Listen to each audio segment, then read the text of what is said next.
Өөрийгөө амрааж тий сайхан ном уншдаг, дасгал хийдэг.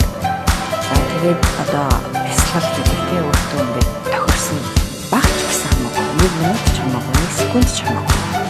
Өдрийн өдрөг үзэгчтэй ГГ Монгол пэйж хуудасаар үзэгчтэй төрдөг зам ГГ эрүүл мэндийн пэйж хуудасаар хүрч байгаа. ГГ-ийн эрүүл мэнд подкастын шинэхэн дугаар эхэлж байна. За манай өнөөдрийн зочноор зүрхний мэс заслын цусны зохиомл эргэлтийн эм чангаах ухааны доктор профессор Төв Жаргал эмч маань өргөдөө ирсэн байна. Өдрийн өдрөг явж байна. Тийм ээ. Одоо зүрхний мэс заслын эмч гэхээр ер нь одоо ямар онцгой одоо юм эмч байдаг юм болоо гэдэг дээр хоёулаа яриага эхлэе гэж бодож байна. Зүрхний мэс засал бол ийм багийн ажил байдаг. За тэр багт бол нэг одоо хүний одоо зүрхэн дээр мэс засал хийхэд бол нэг 10 гаруй хүний одоо баг оролцдог гэсэн үг. Тэгэхээр энд бол зүрхний мэс заслын эмч байна. За унтуулдаг мэдээгүйжүүлгийн эмч байна. За дээрэс нь одоо миний мэрэгжил цусны зохиомл эргэлт. За энэ цусны зохиомл эргэлт гэдэг нь болохоор ерөнхийдөө зүрхийг нээгээд зүрхэн дээр мэс засал хийхэд тэр одоо хүнийг одоо цусны зохиомл эргэлтийг биеийн гадна үүсгэж зүрх одоо тэр үед ч мөр ингээд зогсцсон, уушиг зогсцсон байж хаа тэр цусны зохиомл эргэлтээр тэр хүнийг одоо амьдруулж агаад зүрхэн дээр нь мэс засал хийдэг. Тэгээ ажиллагаа дуусгаад эргээгээд сэргэн тэр зүрхийг. Тэгээд дээрэс нь одоо совилгчдын баг байна те. Гэх мэтчлэн ингээд 10 гаруй хүний баг оролцож ээж одоо энэ мэс засал хийгддэг. Багийн одоо хүн болгоны одоо үүрэг чухал. Тэгэхээр одоо ямар ч одоо талд нь одоо алдаа гарахгүй бүгдээрээ хамтарч нэгдмэл зорилготой ажиллаж ээж одоо тэр хүний амь насыг авардаг. Тэгэхээр эргэж сэрэхгүй үе гэж бол байна. Гэхдээ бидэнд бол бас ер нь бол ховор. Та ер нь яагаад эмч мэргэжлийг одоо сонгосон юм бэ? Энэ бол ерөөсөө миний багийн мөрөөдөл одоо шалтгаантай гэх юм уу? Бүр баг ахт минь аав минь нас орсон. Би бол аавгаа мэдэхгүй 2 настай ахт минь аав минь нас орсон. Тэгээ ээжийн хэлдгээр болохоор одоо ингээм өвчнөр нас орж исэн байлээ. За тэгээд дараа нь болохоор яг миний одоо мэдээ орох үеэс бас ээж минь өвчтэй байдаг гэсэн. Чихрийн шижин гэдэг өвчтэй байсан. Тэгээд ээж минь ерөөхдөө ингээл маш их олон давтамжтай амьлаг твтдэг. Тэгээд л ер нь ээжигээ эдгэн гэсэн зорилготой эмч болох мөрөөдөлтэй байсан. Тэгэл яг одоо химээрээ гүнзгийж сураал бас 33 дугаар сургуульд одоо шалгалт өгч тэнцэж ороод химийн гүнзгийрлсэн ангид ороод тэгэл эмч болно гэж ерөөсөө мөрөөцөөр агаад л эмч болсон. Бүр багаас. Тийм бүр багаас. Тэгээ одоо ингээд та эмч болоод мэрэгчлээ одоо нөгөө ерөнхийдөө ингээд өсөж байгаа шүү дээ хүний их эмч гэдэг мэрэгчлэр. Тэгээ ингээд зүрх рүү ингээд одоо нарийнсан гэх юм уу те. Нарийнсаа явахлаар яг одоо нөгөө зүрхийг бас одоо сонгосон тий шалтгаанаа яриач тий. Эхэндээ би бас зүрхийг сонгоог байсан. Яг нөгөө ээжийнхээ өвчнийг эмчилнэ гэд дотоод шүрлийн эмч болно гэж боддог байсан. Тэгээд ерөөхдөө Баасанж багш одоо миний багш тэгээ Баасанж багшийг дагалдж агаад тэгэл ер нь зүрхний салбар руу орсон. За тэгээд зүрхний салбраас бас одоо ахаад одоо яг зүрхний мэс заслын салбар руу орсон гэсэн үг. Манайд одоо ерөөхдөө нэг юм гадаадын багууд ирдэг байсан. Америкаас ингээд бүр ингээд маш олон хүний бүрэлдэхүүнтэй баг ирж монголчуудад бас мэс засал хийдэг байсан. Одоо тэр чинь 2000-аад оны үе шүү дээ. Тэр үед ерөөхдөө тэр нэг ирдэг байсан бас Томас Пизела гэдэг нэг зүрхний мэс заслын эмч цусны зохиомл эргэлтийг одоо Монголд хөгжүүлэхгүй бол бас болохгүй байна. Энэ салбар нь ерөнхийдөө дутаад байна. Энэ дээр ингээ танайх бол яаралтай ингээд мэрэгчлэн бэлдэх хэрэгтэй байна. Тэгээд надтай ингээд ярилцчихсан. Чи ер нь болчооч. Чи бол айгу хурдан болно доо гэдэг санал тавьсан. Тэгээ би танай профессортэй чи ярий гээд Баасанж багш тэр үед одоо нэг ангаах ухааны хүрээлэний захирал байсан. Би эхлээд нэг ангаах ухааны хүрээлэнд ажиллаж байсан байхгүй эрдэмшлэгээний ажилтан хийжсэн. Тэгээд ерөөхдөө за тгий тэгээд Шанхай руу сургалтанд яваад 6 сарын тэнд сургалтанд яваад дараа нь Солонгос руу бас сургалтанд яваад тэгээд энэ мэрэгчлийг өөр нь эзэмшсэн. Цөөхөн анхдагчдын баг нэг гэж хэлж болохоор юм шүү дээ. Тэгээ одоо яг ингээд таныг одоо яг сураад яг энэ чиглэлээр сураад ирсний дараа мэдээж одоо жилдээ 20хон тий 20-ын ч юм уу хийгддэг байсан энэ одоо юу бол илүү их нэмэгдсэн байна. Тэгээ мэдээж нөгөө дагаад бас тэрнийгээ дагаад нөгөө технологи юм ч гэсэндээ сайжирсан байлгүй. 2006 онд энэ төсний зохиомжлол эргэлтээр суралцаад 2008 оноос яг бие дааж мэдсэлд оролцож эхэлсэн. За тэр үед бол одоо 36 л мэдсэл бас хийгдчихсэн тэр жил 2008 онд.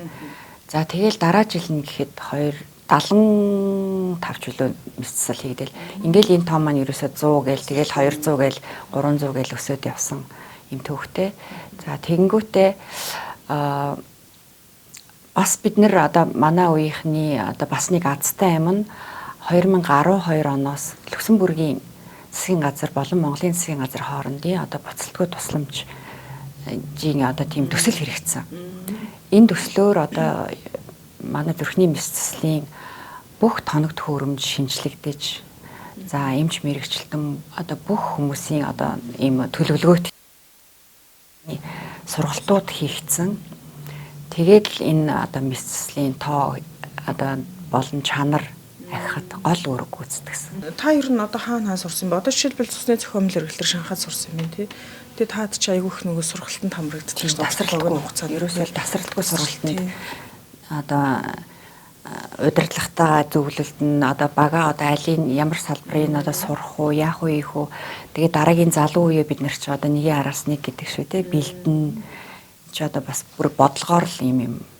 Сурсан газар болгоноосоо одоо нөгөө нэг тухайн орны хөгжлийг харж авна тий. Ямар арга технологи ашиглаж байгаа вэ гэдгийг нь харна, танин. Тэгээд тэндээсээ боломжтойг нь бас их орондоо нутагшуулах ажлыг эхлүүлнэ гэд энэ одоо маш их том зүйл байдаг юм шиг байна. Зүгээр нэг юм сургалт өөрөө сураад өнгөрөхөөс гадна тий. Танд бас тийм юм мэдээж бодвол байгаа л илгүй. Мэдээж гадны улс орнд сурж байхад тий. Юуг нэрээ энийг чинь бас нэг их орондоо нутагшуулчихсан, нэвтрүүлчихсэн энэ технологи нь манад байдаг болоосоо ч гэдэг юм уу. Тийм бодолд ер нь орж ивөө. Тэгэлгүй яг хоо ерөөхдөө хамгийн анх одоо ингээл намайг мэдсэлд оролцоод эхэлж байхад бол маш их юм дутуу байдаг гэсэн. Нэг удаагийн одоо хэрэглээний юм гэхэд бол маш цөөхөн. Тэгээ гадаадын баг ирэхээр тэр болгоныг бүгдийг авцардаг Монголд. Бүр том контейнерээр нь бүр ингээд хэдэн сарын өмнө ачуулдаг тэд нар чинь. Тэгэл тэрний одоо баргалж үлдэгдэл дээр бид нар мэдсэлээ хийдэг ч юм уу. Тэг гих мэтчлийн бэрхшээлтэй юмнууд их байсан. Энэ болгон маань одоо жилээс жилд сайжирж байгаа. Сайжирсан. За тэр болгон маань ерөөсөө ингээд бидний одоо энэ багийн одоо хамт олон дээрэс нь одоо удирдлага тий. Энэ болгоны одоо бүгдээрээ л эн чинь төлөвлөгөөтэй одоо энэ чиглэл дээрээ энэ хүнээ сургая. Одоо хавхлагын мэсцлаар ингэж төрөлж суцаараа тгий төрөлхийн ажгийн юм гэл бүх чиглэлээр ингэж ярилцаад чи ерөөсөө л багийн ажил юм нэгдмэл одоо хөгжил дэвшилт одоо чин сэтгэлтэй хайртай тий багийн хамт олонны л ажил. Та бол улсын 3 дугаар төв эмнэлэгч яг намайг нэвтрүүлэг хийж хахад ерөнхий мэсцлийн засгийн дарга зүрхний мэсцлийн засгийн дарга байсан санагдаад зөв тий. Одоо бол ажлын байраа солиод интермед эмнэлэгт ажиллаж байгаа юм биш тий. Ер нь одоо ингээд нөгөө ажлын байраа сольсон хүний сэтгэлдлийг бас би сонсохыг хүсэж байна. Ер нь ямар хөө байдаг юм бэ тий. Мэдээж хувийн хвшил улсын эмнэлэг гэм мэдээж ялгаатай л байгаа байх. Улсын эмнэлэг бол мэдээж ачаалттай цаг наргүй тэгэл жинхэнэ одоо нөгөө фронтод гэдэг шиг тий ажилдаг. За тэгээд хувийн эмнэлэгч гэсэн ялгаагүй бас их бид нар олон хүнд үйлчилж байна. Ерөөсөө л энэ эмнэлгийн салбар гэдэг бол ер нь хаа сайгүй л адилхан юм байна. Ачаал ихтэй юм байна. Өвчлөл бас их байна. Ярьж хэлж ойлгуулах юм их байна гэж бодогдож байгаа. За улсын эмнэлэгт болохоор бас их завгүй байдаг байж өвчтөнтэйгээ одоо ингээд тухтай суугаад зөвлөгөө өгөх үе бас ховор байдаг байж гэж одоо бодогдтiin. Одоо энэ 3 дээр одоо үзүүлээд хянагддаг байсан өвчтнүүд одоо интернет дээр ингээд ирж үзүүлэхээр эмчи тантай ингэж удаа яриад ингэж зөвлөгөө авах ямар гоё юм бэ гэдэг. Тэгэхээр тэгэл бас улсын эмнэлэгт болохоор бид нар чинь ингээл нөгөө дээрэс нь би чинь нөгөө мэс цусалд орно. Дээрэс нь одоо зөвлөгөө өгнө гэхээр чинь ингээл нэг байнгын яаралттай тийм байдаг гэж. Аль болох нөгөө богино хугацаанд хүнтэйг харилцах гэдэг шүү дээ. Тэгэхээр одоо энэ улсын хувийн эмнэлэгт ажиллахаар би яг ингээд хангалттай цагаар хүндээ зөвлөгөө өгж чадчихна гэсэн үг. Эмчийнхаа бас ямар ур чадвартай вэ, ямар мэдлэг туршлагатай вэ гэдгийг нь таньдсан тийм ийм хүмүүс бол ер нь бол эмчээс ер нь холдохыг хүсдэг юм шиг байгаа. Ер нь хараад тахад. Энэ нь ер нь олон эмчнэр дээр ажиглагдаад байдаг тийм. Өвчтнүүд нь яг дагаалыг араас явдаг тийм. Тийм. Ийм юм байна. Та ер нь одоо эмчээр ажиллаж эхэлснээс хойш ер нь төчнийн хүнд ер нь эрүүл мэндийн тусламж үйлчилгээ үзүүлсэн мэн гэдэг юм тооцоог гаргаж үзсэн үү? Үзээгүй. Мэдээж яг тий олон тэгээд тэрний хажуугаар ч одоо нөгөө зөвлөгөө өгж байгаа, эхо үзэж байгаа тий тэгэл хаалганы дараа тэгэл хянаж байгаа гэх мэтчлэн бол тоолж баашгүй хаа. Их л байгаах тий. Ер нь одоо манай энэ одоо яг жишээлбэл таны зүрхний одоо цусны дээр зохиомжл эргэлт гэдэг чинь шүү дээ. Энэ дээр ер нь манайх ер нь мэрэгчлэлтэн хэр элбэг байдаг юм. Яг энэ одоо таны дагнсан энэ чиглэлээр гэх юм уу тий? Их үедээ бол ерөөсөө гарын 5 3-нд багтахаар байсан. Одоо бол ингээд сургалт хийгддэг болсон. За дээрэс нь одоо эхний лагсын имлэг дээр бас энэ төрлийн мэдцлийг хийхээр одоо ингээд төлөвлөгдөөд одоо дараагийн 7 хоногоос ер нь хийх гэж байна. Бас одоо гадаадын төсөл хэрэгжээд. За тэнд бас ингээд бэлдсэн. За ашуусын имлэг бас ерөнхийдөө бас зүрхний мэдслийг төлөвлөгөөтэй. Гэх мэтчлээ одоо энэ бодлогоор ерөнхийдөө энэ цусны зохиомжл эргэлтийн мэрэгчлэлтүүдийг бэлтгэж байгаа. Одоо яг манай яг одоо бэлтгэгдсэн мэрэгчлэлтэнгүүд бол ур чадварын хувьд ер нь олон улсад яаж үнэлэгддэг юм болоо тэрийг та бас баримжаа хэлж чадах уу? Ер нь олон улс ер нь манай мэрэгчлэлтнүүдэд ер нь нэлээд сэтгэл хангалуун байдаг гэж би ер нь хувьдаа хараад байдаг шүү дээ. Одоо энэ нөгөө түрүүн бид урьдсан Люксембургийн засгийн газраас төсөл хэрэгжсэн энэ төсөл дээр за жилдээ 2 удаа ингээ гадаадын баг ирээд дотоодын багийг одоо ажлын байран дээрх сургалт мэдсэл гэдэг хийдэг байсан. За тэр үед одоо Шарпенте гэдэг одоо юуны төслийн өдөр дээр ирдэг мэдсэлч бол жилээс жилдэл одоо та нарын одоо ур чадвар агчин. Одоо бид нар 3 дугаар имлэг бол бусад имлэгүүдтэй заах түвшинд хүрсэн. За юуны олон улсын түвшинд ерөөсөө мэдслүүдийг хийж байна. Одоо хийхгүй гадаад руу явуулж байгаа оншил ер нь бол цөөрсөн шүү. Тий. Нэг зүрхэн дээр. Энэ бол одоо маш том дэвшилэл байх уу тий. Одоо ингээд зүрхний мэс засал хийхээр маш олон л одоо нөгөө шалтгаан нөхцлүүд дурддагддаг байх тухайн одоо үйлчлүүлэгч дээр тий. Тэгэхээр ер нь одоо яг нөгөө манайхан юун дээрээ буруу байгаад байна. Яг одоо энэ зүрхний шалтгаантай энэ өвчлөлүүд дээр. За зүрхний өвчин бол олдмол төрөлхийн гээд байгаа. За төрөлхийнх нь болохоор одоо төрөхтөөл одоо төрөлхийн гажигтай төрж ийн гэсэн үг. Энийг бол мэсцлаар эмчилнэ. За олдмол одоо буюу одоо зүрх судасны өвчлөлийг бол ихэнхдээ ерөөсөө хүн амьдралын буруу хэв маягаас л олж аваад байна. Эмч болгон одоо бид нар ингээл зөвлөдөг те одоо амьдралын зөв хэв маяг гэл одоо маш их зөвлөж байгаа боловч тэрийг ерөөсөө хүмүүс анхаардаггүй, ойлгохыг хүсдэггүй, хэрэгжүүлдэггүй, сонсчоод одоо бараг нэг уйлаг болно гэдэг шиг ер нь болсон гэж ойлгоод ерөөсөө ингээд нэг ойлгодгүй юм шиг. Одоо би бүр зөвлөгөө өгөхдөө ойлгосноо. Саний хэлснийг ойлгосноо асуумаар юу байна гэж бүр ингэж лавлаж асуудаг. Ойлгоогүй юм шиг надад санагдаад байдаг байхгүй юу? Тэгэл яг л нөгөө хэлдэг юм аа хэлж ин да гээд байгаа юм шиг санагддаг. Гэтэл одоо жишээлбэл жинтэй одоо артерийн даралт өвчин шууд холбоотой байх жишээтэй тий. 5 ил турахад 4 мм мөнгө усны багнаар даралт өөр аяндаа буuna. Дасгал хөдөлгөөн хий. Дунд эрчимтэй дасгал хөдөлгөөнийг бас одоо артерийн гипертензтэй хүмүүс зөвлөдөг. Тэрэнд нь одоо гүүх, усан цэлэх, дугуй унахын аль нэгийг өдөрт 30-аас дээш минут хийх ёстой. Тэгэхэд 8-аас 7-8 мм мөнгө усны багнаар даралт өөр аяндаа буuna. Ийм ач холбогдолтой байхгүй юу? Тэгсэр нь маш энгийн юм байна. Тийм энгийн. Ерөөсөө л хүн хэрэгжүүлчихвэл болох гэдэг шүү дээ.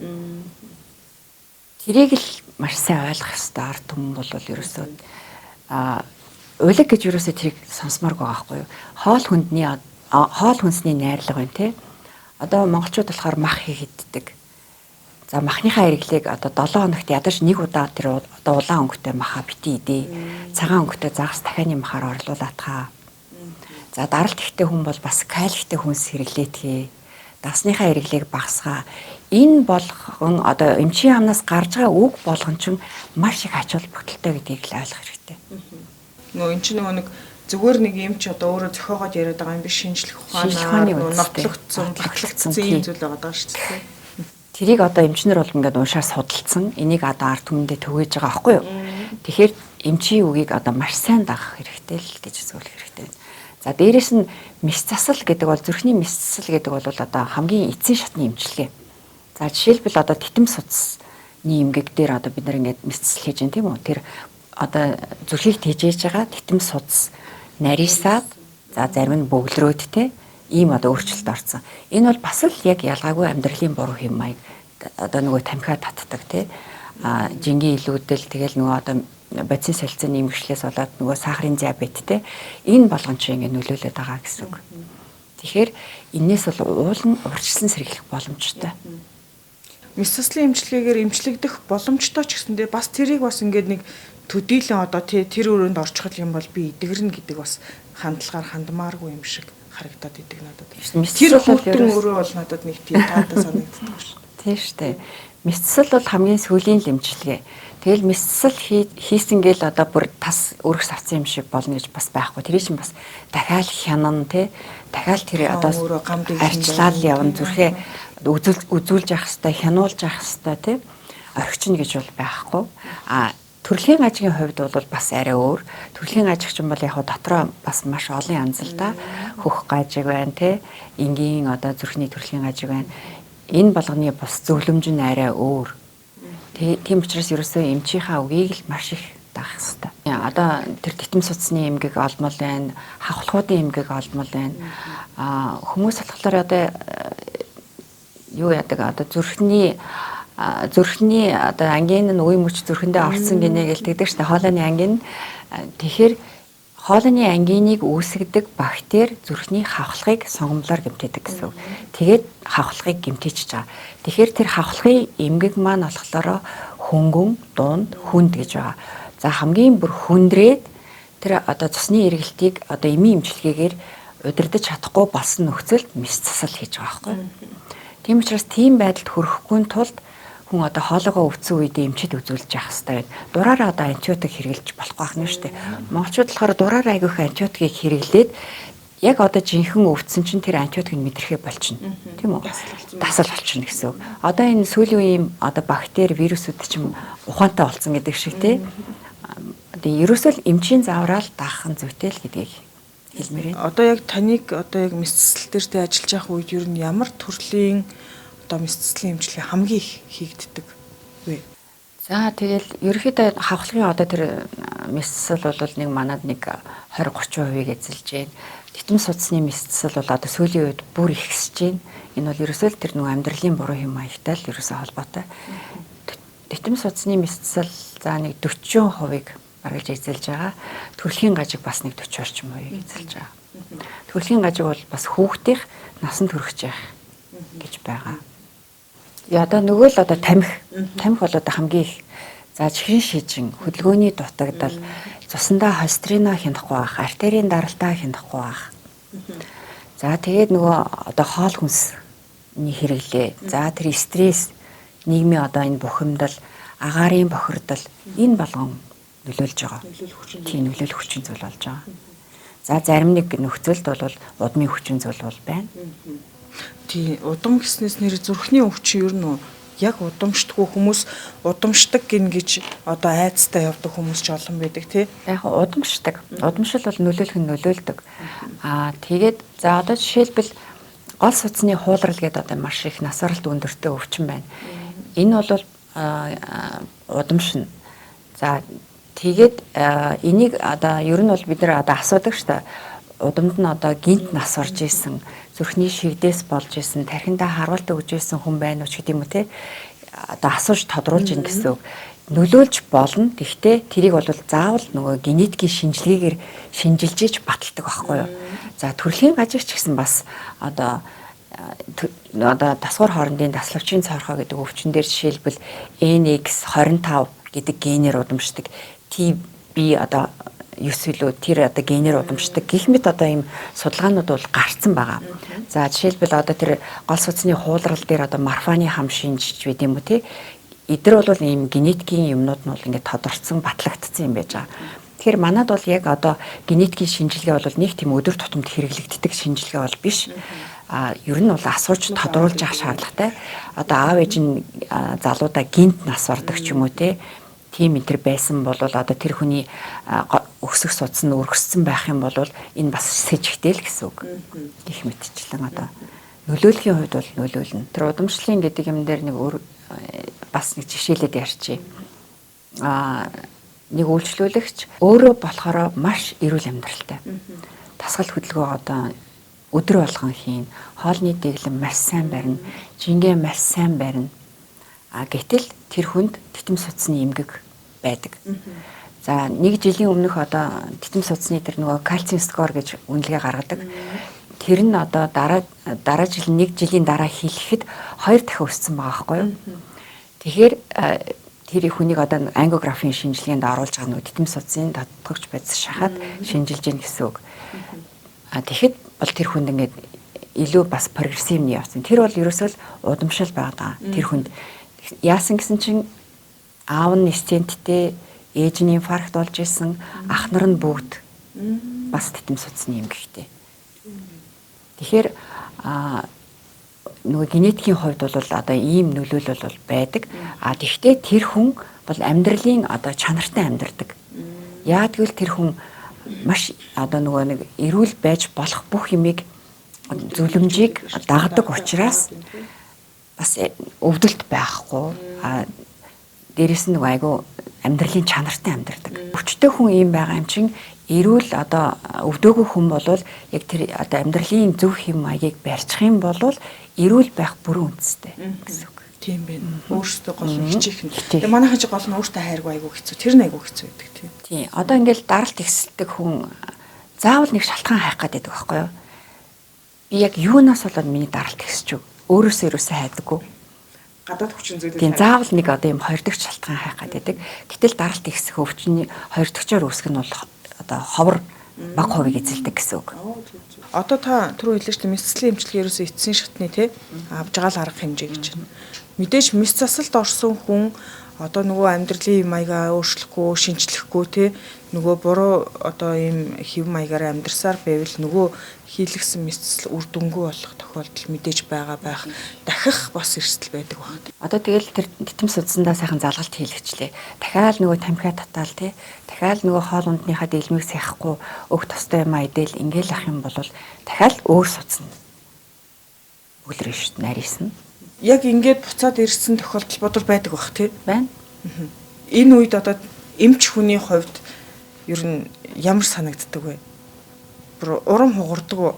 Одоо юу гэж хэлмээр юм. Харин урам хугарна. Одоо тэгэл бүр одоо яалтай байлаа тэгэл одоо танд хэлсэн штэ л гэж хэлхээс одоо өөр ч юу гэж хэлэх үү те тэр хүнийг одоо өөрийгөө л одоо хайрлаж байгаа л тэр л одоо би бол заримдаа ингэж хэлдэг байхгүй хідэн хөвгттэй те үр хөвгттэй одоо хэдэн жил амьд явхаа одоо бод тэгээд одоо бага насны хөвгттэй бол одоо бүр тав болохгүй нэ штэ гэж байгаа л те нөгөө эмзэг сэдвэр эмзэг сэдв дээр нь дөрөөлж байгаа гэдэг шиг заримдаа бүр тэгж хэлдэг тэгж л ойлгуулахыг хичээдэг гэсэн үг.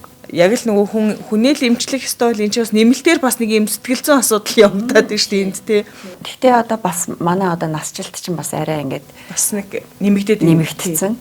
Тийм учраас одоо интернет дээр болохоор бас ингээл эртээ одоо 80 хэдтэй те ингээл хүмүүс үйлчлүүлж ирдэг. Тэгэхээр ингээд тэр хүмүүс эмчи миний зүрх ямар байна гэж тэгдэг байхгүй юу. Тэгэхээр тэр боллоо наслна гэдэг чинь тэр хүмүүс бас айгу тийм одоо зүрхэн сайн байж ээж бас тийм урт насалж байгаа. Тэгэхээр одоо хүний гол мотор гэж яриад байгаа шүү дээ зүрх чинь тий. Одоо хамгийн гоё байдаг зүйл нь юу? Бас одоо хамгийн их одоо сэтгэлд хамгийн их хүнд байдаг зүйл нь. Эмч болохоор одоо тэр хүнийг одоо онцлоод тий өөрчлөлттэй байгаа одоо мэдхгүй байсан одоо эмгэгүүдийг онцлоод эмчлээд тэр хүний одоо завьур шаналгаа нь багасаад амьдралын чанар нь дээшлэх угаасаа эмч хүний л одоо гол зорилго. Тэгэхээр мэдээж маш баяртай тий. За тэгээд өвчин нь одоо яалтчгүй одоо шатандаа хүрсэн тий. За тэгээд эми эмчилгээгээр одоо эмчилэгдээд болохгүй мэс засал руу болцсон.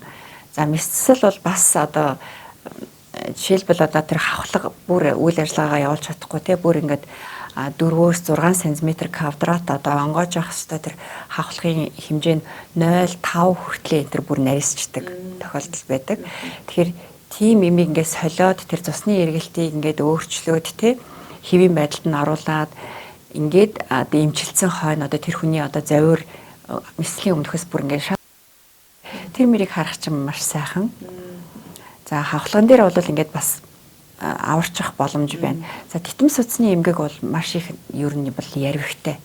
Яг тэгвэл титэм судас маань өөрөө одоо 3 том салаанаас гадна ингээд маш олон салаанууд дунд зэргийн калибртэй те бүр бичил төвшний судсуудч байгаа учраас тэр жижиг судсууд дээр өөрчлөлт гарсан юмнуудыг бол эмчлэх боломж байхгүй шүү дээ мэдслээр. Тэгэхээр одоо тэр хүний л одоо эмчийнхаа зөвлөгөөг дагаж те имээ сайн ууж тэгэл одоо чухал байдаг да. Анхны мэс цэцэл орж исэн тий дурсамж тэгээ мэдээж одоо нөгөө амжилтгүй мэс цэцлүүд мэдээж одоо энэ олон мэс цэцэл донд одоо байж л байдаг штэ тий байдаг штэ ийм тохиолдол гардаг. Тэгээ энэ болгон дээр ер нь одоо нөгөө мэс цэцлийн эмч хүний хувьд ер нь одоо нөгөө сэтгэл зүгөө яаж одоо бэлддэг бол тэр одоо хүнд нөхцлөөс тий мэдээж одоо тэр мэс цэцэл амжилтгүй болоо гэд мэдээж тэр ар гэрийнхэнд хэлэх бол эмч хүний хувьд хамгийн хэцүү нөхцөл байдал байдаг юм шиг санагддаг шнэ. Мэс цэцлийн дараа одоо хүний алдах тий маар хамгийн хэцүү. Одоо манай тэнд оролцсон баг одоо бүгд ингээл нургамар тэгэл ар гэртээ одоо яаж уулзнаа гээл тий. Тэгэл ар гэрт хэлээл мэдээж ар гэрчин бол ингээл уйлна одоо буу юм болно штэ. Эвлэрэхгүй байгаа штэ. Эвлэрэхгүй штэ тий. Тэгэл зарим тохиолдолд болохоор одоо баргалж хөлөөрөө орсон хүний алдчихлаа гээл нөгөө өвчнийхээ одоо эмгэг зам одоо мэсцлийнхаа эрсдэл хүндрэлийг зарим нь ингээд дутуу ойлгоцсон тий. Ийм байх тохиолдол одоо маш хэцүү. Одоо яг хуу энэ мэргэжлийг сонгоцсон учраас даван тулахаас өөр замгүй. Тэгтэл одоо бид нар тэр өдөр тухайн мөчүүд бол үнэхээр хэцүү байдаг. Одоо эмч ингээл тийм бид нар чинь зүрхэхгүй сэтгэлгүй хүмүүс биш. Учраас яг л адилхан дагаал одоо тэр ар гэрийнхний одоо дайнд арай л хөрөхгүй л ахал та. Тэгтэл үнэхээр хэцүү. Тэр өдөржингөө ямар ч одоо ийм баяр байсгал байхгүй тий. Тэгэл яг л тэр хүнтэйгээ адилхан л одоо шаналдаг. Тэгэл тэр хүний алдна гэдэг чинь эмч хүнд бол маш их бас сэтгэлийн цохилт өгдөг. Тийм учраас одоо эмчнэр бас одоо дэлхийд дахинд тийм одоо дундаж нас их бага байдаг шүү дээ. Нэг иймэрхүү нөгөө тийм байнгын одоо тийм дэшид дошоор савлж идэг тийм шантраад зүрх зориг нь мохдог ийм тохиолдол байдаг болов байдаг л байдаг тийм зарим хүмүүс тэгэл шантраал эмчийнхээ болно шүү дээ. Одоо Монголын нөхцөлд ч юм бол одоо ингээл цалин багтай тий цаг наргүй ажилтай дамаа мэсцлийн салбар бол одоо давтаа хаалгаач болно эсвэл бол мэсцлийн хүндрэлж болно тий их мэтчлэн одоо ингээд цаг наргүй хизээл бол хизээ дуудагдаж болно яаралтай мэсцэл орж болно тий тийм учраас залуу хүмүүс бол шантрах тохиолдол байна. Одоо би гэхэд бол бүр ингээ багасаа хүсээд тий амьдралынхаа одоо яг бүр хазаахгүй зориг болгоцсон учраас байдаг гэж магадгүй. Ямар ч тохиолдолд ингээ яваад байна. Зарим хүмүүс бол одоо нэг ээж аваахаа шахалтаар ч юм уу тий эмч бол гэж аваад болцсон тохиолдолд бол энэ бол миний мэрэгжил биш байна гэдээ өөр мэрэгжил сонгох тохиолдол гарна шүү дээ. Түрүүн та 3 дугаар эмнэлгээс гарахдаа одоо нэг дараагийнхаа хүнийг бэлдээд гарсан гэдэг чийсэн тий. Мэдээж бас энэ дараагийн хүнийг бэлтгэхэд бас мэдээж тууштай олон жилийн дагалдан одоо сургалт те мэдээж энийг чи одоо эн чинь энэ шүү гэж заахгүй ч гэсэндээ нөгөө үг үйлдэлээрээ хандлагаараа ч гэдэм үү бүхний мал одоо нөгөө зааж сургадаг баг. Аагаас нэхлүүлэл зааш те бүх юмаа тэгэл одоо хаалганы явцад заа одоо ийм хүндрэл гарвал ингэн тэгвэл тэгнэ бүх л юмаа зааш те тэгжээж тэр хүнийг би бие дааж мэдсэлд оролцох болгож иж үлдээж байгаа. Түүнсэл би ч одоо тэгээд явж чадахгүй болно шүү дээ. Тэгэхээр тэр хүнд одоо өөрийнхөө чаддаг би миний одоо боддог юм бол тийм байхгүй. Би сурсан юмаа аваад одоо өгөх бол онцгүй гэдэг шиг тийм онцгүй гэж боддог. Би өөрөө сурсан юмаа дараагийн үедээ яг л зааж өгнө. Яг л одоо энэ эмчийн мэрэгжил гэдэг чинь ерөөхдөө бас туршлага дээр маш их үндэслэж явна. Бид нар онлайн сурч чинь за дээрэс нь нөгөө туршлага, ажилласан туршлага. Тэгэхээр тэр амьдралын явцад бас одоо туршлага хуримтлуулна гэдэг чинь маш том одоо баялаг байхгүй юу. Тэгэхээр тэр сурж авсан юмаа ч гэсэн одоо ингээл заагаал ийм жижигхэн тэмдэглэлийн дэвтэртэй бай. Бичиж тэмдэглэл хүн чинь мартан тий. Тэгэхээр бичиж тэмдэглэл тэгээд ингээд зав гарахаараа тэрийг эргүүлээд харж явах хэрэгтэй байхгүй юу. Тэгэхээр тийм ингээд ийм юм байдаг штэ тий гэд. Одоо миний 2006 онд сурж исэн Шанхайд сурж байхдаа тэмдэглэж исэн жижиг тэмдэглэлийн дэвтэр одоо хүртэл байдаг шнэ. Хадгалаатай. Тэн дээр бол одоо бас тухайн юм маш үнцэнтэй мэдээлэл. Тийм тэрийг одоо ингээл зураал бичин яг ингээл нөгөө бүх тэр усны цохимл эргэлт чинь маш олон гуурсууд ингээл эн тэндээ холбоол ингээл байж идэг. Тэгэл тэрнийхээ учрыг чи эхлээд олохгүй тэгэл зураал өөрөө ингээл нөгөө нэг юундаа очичвол дотор байрандаа очичвол тэрийг ингээл тэмдэглээл хий төсөөлөөл тэгжсэндээ ингэжсэндээ гэл. Ангийнхаа оюутнууд ч нөгөө дэвтрийг харахаар бараг нөгөө одоо зураачаас дутхааргүй лаглаг зурдаг болчдгийм байлээ шүү дээ. Нүү хідэн идэрхтэн тий яс үсээ зурсаар хагаад амарлаг зурдаг болсон мэдгийм байлээ шүү дээ тий. Зурж ээж ерөнхийдөө тэмдэглэж одоо хаана юу байгаагаа тэр хүндээ тайлбарлана, гэрт тайлбарлана. Тэгээ өөрөө бас тэрий чинь зурж ийн гэдэг чинь тэр хүн чинь одоо бүгдийг мэдчихэж байгаа шүү дээ тий. Тэгээд л одоо зурх чинь бас их одоо нөгөө нэг төсөөлөл нөгөө 3D 4D гэдэг шиг тий. Зүрхний мэсэл болохоор одоо энэ бусад мэслүүдтэй харьцуулахад хамгийн урт цаг үргэлжилдэг мэсэл байдаг байхгүй юу? Тэр одоо мэслийн бэлтгэл үе байна. Тэгээ дээрэс нь одоо зүрхээ сэргэн дахиад тэр хүнээ одоо зүрхээ сэргээч хянаач тий. Хамгийн одоо хөнгөн мэс засал хөнгөн гэх юм уу да. Тэр мэс засал болохоор нэг 6 цаг орчим үргэлжилдэг нийт одоо хүнээ аваад одоо тэр хүнийг мэслийн одоо өрөөнөөс гаргахтал гэсэн үг шүү дээ. За тэрнээс хүнд мэслүүд бол 10-аас дээш цаг тий үргэлжлэх тийм тохиолдол байна. За хэрвээ хүндрэл гарах юм бол одоо эхэлж мэдэхгүй бүр хэдэн цагч үргэлжилж болно гэсэн үг. Зүрх гэдэг бол ерөөсөө бидний мотор. Тийм мэдээж энэ моторыг эрүүлэхийн тулд таны түрүү хэлсэнчлэн энэ одоо дадал хөвшлүүдийг ер нь бол одоо зуршил болгох хэрэгтэй юм байна тий. Одоо жишээлбэл өдөртөө 1 цаг алхаснаар тий зүгээр одоо гудамжинд ажилласаа гэрээ хооронд ч юм уу 1 цаг алхаж байгаа хүний зүрх эрүүл байх боломжтой. Боломжтой. Эрүүл болох боломжтой юу? Тий. Одоо түрүүн би хэлсэн ш нөгөө нэг дунд эрчимтэй дасгал буюу гүүх усан цэлэх дугуй унах гэж байна. Алхалт бас орно. Өдөр болгон алхална гэдэг чинь одоо жишээлбэл бид нар чихрийн шижинтэй хүнийг бол сайн алах гэдэг. Яг тэгвэл тэр чинь хүний бие организм гэдэг чинь ерөөсөө дасан зохицлын. Одоо жишээлбэл нэг судсанд бөглөрөхөд эргүүлээд одоо жижиг судас гарах жишээтэй. Тэрэнд бол ерөөсөө л тэр дасгал хөдөлгөөн чухал байдаг байхгүй юу? Эрүүл амьдралын хэв маягийг хэлсэн тий урайлга хэлээд хоёулаа нэвтрүүлгээд босгоё гэж бодож байна тий. За хүн нөгөө нэг сонссон юмаа хэрэгжүүлнэ гэдэг бол маш чухал. Тэгэхээр би нэг номон дээрээс харж ирсэн нөгөө израильчууд яагаад одоо энэ дэлхийн одоо дахинд одоо ийм нэр хүндтэй одоо мөнгө төрхтэй ийм манлайлагчд байгаад байна вэ гэсэн чинь тэр Библи судалдаг нэг хүн тэгжсэн байхгүй. Библийг одоо ингээд уншаад байгаа хүн болгон тийм болохгүй наа. Ганцхан тэр израильчууд хэрэгжүүлдэг, унснаа хэрэгжүүлдэг.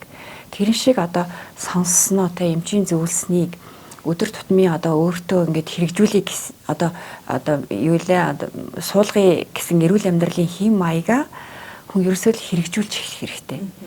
Яг маргааш биш, өнөөдөр яг одоо. Одоо автобусанд суудаг байсан бол алхахдаг тий. Одоо ийм уран дулаан цаг болж байна.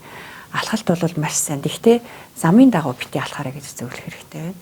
Сайхан гэхдээ одоо энэ цэцэрлэг түрээлэнгүүдэд алхаад гүүгээд гэр бүлэрээ тий амралтын өдрөө бас ууланд алхадаг. Ууланд алхах бол одоо уушгийг маш сайн цэвэрлэнэ. Маш их одоо тэр стрессийг ангижруулна. Стрессээс ангижрын дасгал хөдөлгөөн чинь бас одоо хамгийн сайн арга байдаг байхгүй стрессийг ангижруулах. Стресс ч ерөөсөө одоо бол ерөөсөө бүх өвчний их үүсвэр болчиход байгаа юм билээ шүү дээ тий. Сэтгэл зүйгээс гадна биеийн эрүүл мэндэд бас аюул өсрөөр нөлөөлдөг. Жишээлбэл хүний тархич бол ингээд байнгын бодол бодож байдаг тий. Тэгэхээр тэрний чинь баргалж 80% нь сөрөг бодлууд байдаг гэж байгаа. Тэгэхээр хүн тэр бодлоосоо ангижирч өөрийгөө амраач тий сайхан ном уншдаг, дасгал хийдэг. За тэгээд одоо бясалгал хийдэг те өөртөө ингээд тохирсон багч гэсэн хамаагүй 1 минут ч хамаагүй 1 секунд ч хамаагүй. За зөв амьсгалын дасгал хийдэг те. Ийм байж л ер нь стрессээс ангижирна. За тэгээд дээрэс нь 10 цагаас оройн 10 цагаас шөнийн 2 цаг бол хүний одоо яг гүн нойрсох үе байдаг. Тэр үедээ унтаж амарч явах хэрэгтэй. Нойр бол маш чухал. Одоо бие организм гэдэг чинь бол ерөөсөө л ийм цогцсон байгаа шүү дээ. Бүхэл газар судас байна тий. Тэгэхээр одоо энэ нойргуудах тэр стресстэй чинь бол ерөөсөө ингэ судсыг агшаана. Тэгэл бүхэл юмд нөлөөлнө гэсэн. За гэгээ эрүүл мэнд подкастын энэ удаагийн дугаарт зүрх судасны мэслэлийн цусны зохиомл эргэлтийн чангаах ухааны доктор, дэд профессор, төв жаргал эмч маань өргөдөө оролцлоо. Ингээ бидэнд бас цаг зав зориулаад бидэнд бас зүрхний эрүүл мэндтэй холбоотой тий урьдчилан сэргийлэхийн зөвлөгөө мэдээлэл өгсөн танд баярлалаа. За баярлалаа. За баярлалаа. Ажлын амжилт хүсье. Баярлалаа танд. Гэгээ эрүүл мэнд подкаст энэ удаагийн дугаараар үзэгч та бүхэндээ зүрхний эрүүл мэнд, за мэдээж эрүүл амьдралын хэв маяг, зүрхний одоо өвчлөл эмгэгийг яаж бууруулах боломжтой байдаг вэ гэдэг мэдээллийг бас төв жаргал эмчийн ярьснаар бас хүргэлээ. Энэ бүх мэдээллийг подкастыг маань бусадтай бас одоо түгээгээрээ дамжуулаарай гэж хэлэх нь зүйтэй байх. Ингээ дараагийн дугаар хүртэл баяртай үзэгчтэй.